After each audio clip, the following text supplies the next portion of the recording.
네, 안녕하십니까. 신성하게 역사 이야기, 아하, 그렇구나 시간입니다.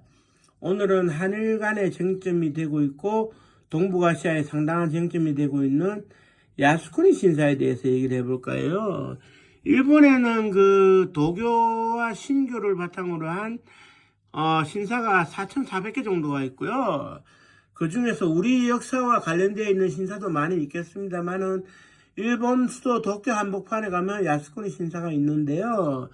이 야스쿠니 신사의 경우에는 이제 일본을 위해서 싸운 그런 군인들과 유공자들이 이제 위패가 모셔져 있죠.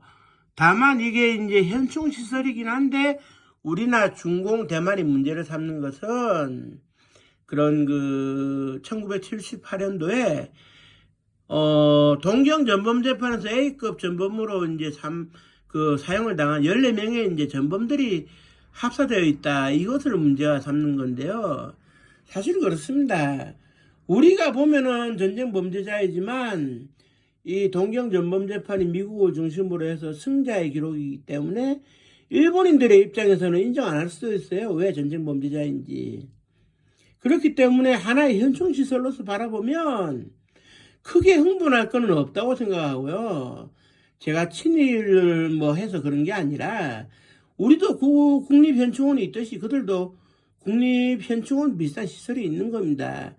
그리고 거기에 합사되어 있는 조선인 중국인들의 경우에는 입장이 좀 애매모호하겠지만 유가족들의 입장에서 합사를 반대를 하면 위패를 빼줘야 하는 것은 당연한 사실입니다.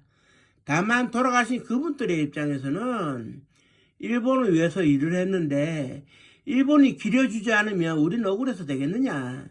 그런 의미에서 돌아가신 분들의 입장에서만 본다면 거기에 묻혀있는 것은 하나의 영광일 수 있죠. 일본인들이 늘 지켜준다 이런 생각이 있기 때문에.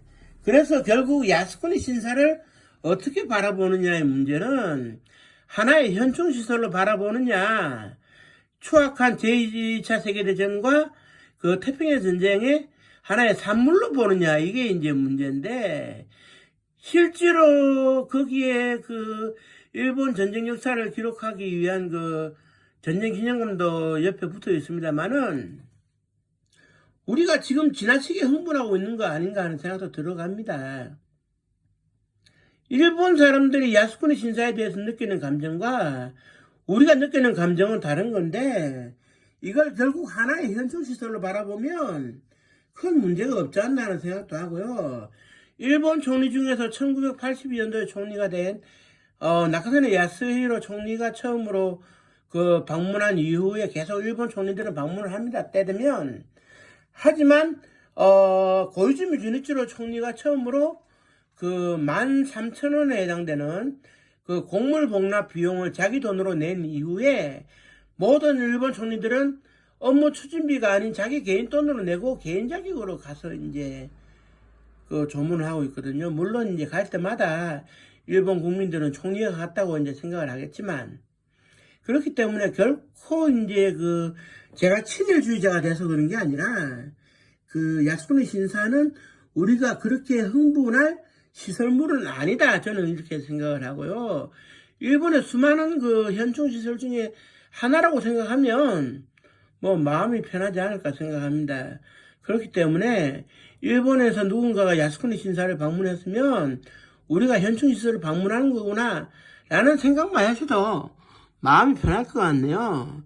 결국 우리가 이제 현충시설에 불과한 야스쿠니 신사에 대해 가지고 너무 신경을 쓴다는 것은 과거 역사에 대한 자격지심이 아닐까 생각도 들고요. 그냥 무던하게 흘러버리시는 게 역사적 정신 건강에도 좋지 않을까 저는 개인적으로 그렇게 생각하고요. 저도 때 되면 야스쿠니 신사에 한번 구경 한번 가보고 싶네요.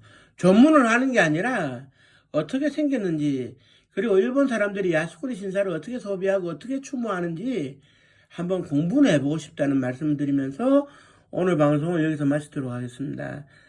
구독자 여러분 감사합니다.